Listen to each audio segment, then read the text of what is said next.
யாருக்கு விருதுநகர்? ஒரே ஒரு போன் காலால் திருச்சிக்கு தள்ளப்பட்ட துரை வைகோ. மதிமுக வேண்டி விரும்பி கேட்ட விருதுநகர் தொகுதியை ஒரே ஒரு போன் காலால் மாணிக்கம் தாக்கூருக்கு, அதாவது காங்கிரசுக்கு திமுக ஒதுக்குவதாக கூறப்படுகிறது.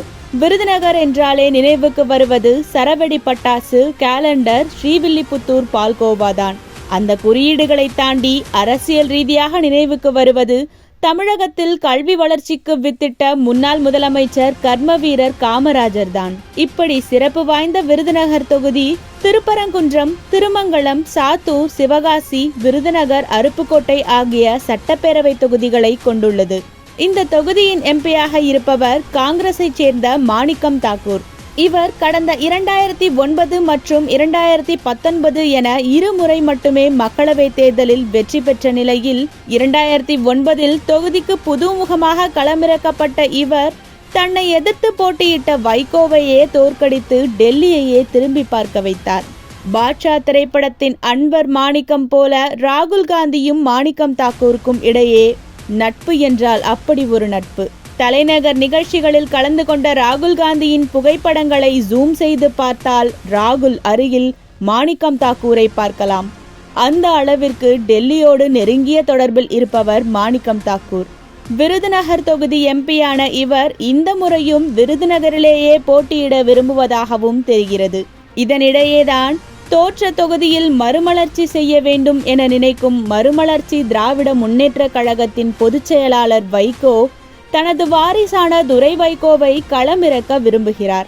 இதற்கான பேச்சுவார்த்தை திமுக தொகுதி பங்கீடு குழுவிடம் நடைபெற்று வருகிறது. இதனிடையேதான் தோற்ற தொகுதியில் மறுமலர்ச்சி செய்ய வேண்டும் என நினைக்கும் மறுமலர்ச்சி திராவிட முன்னேற்ற கழகத்தின் பொதுச் செயலாளர் வைகோ தனது வாரிசான துரை வைகோவை களமிறக்க விரும்புகிறார்.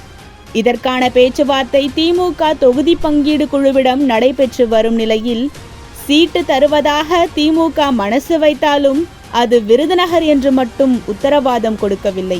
அதிமுகவை பொறுத்தவரை மக்களவை தொகுதிக்கான கூட்டணி பேச்சுவார்த்தை நடைபெற்று கொண்டிருப்பதாக அக்கட்சியின் பொதுச் செயலாளர் எடப்பாடி பழனிசாமி ஊடகங்களுக்கு அளிக்கும் பேட்டியில் பேச்சுக்கு 300 தடவை கூறினாலும் அது போன்ற பேச்சு மூச்சு எதுவுமே இல்லை என்று பேசுகின்றனர் அதிமுக 2ஆம் கட்ட தலைவர்கள்.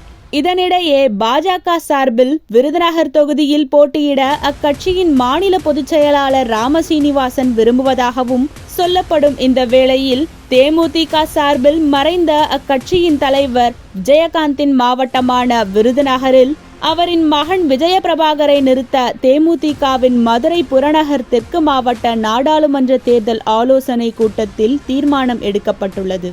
இப்போது விருதுநகர் தொகுதி திமுக கூட்டணியில் அங்கம் வகிக்கும் மதிமுகவிற்கா அல்லது காங்கிரசிற்கா என்பதுதான் இழுபறி. இந்த இழுபறி நீடிக்கும் நிலையில் டெல்லியில் இருந்து வந்த ஒரே ஒரு போன் காலால் விருதுநகர் தொகுதியை காங்கிரசுக்கே கொடுக்க திமுக ஒப்புக்கொண்டுள்ளதாகவும் பெட்டர் மாஸ் லைட்டே தான் வேணும்னு அடம் பிடித்த மதிமுகவிடம் திருச்சியை வச்சுக்கோங்க என திமுக மூத்த நிர்வாகிகள் காம்ப்ரமைஸ் பண்ணுவதாகவும் கூறப்படுகிறது.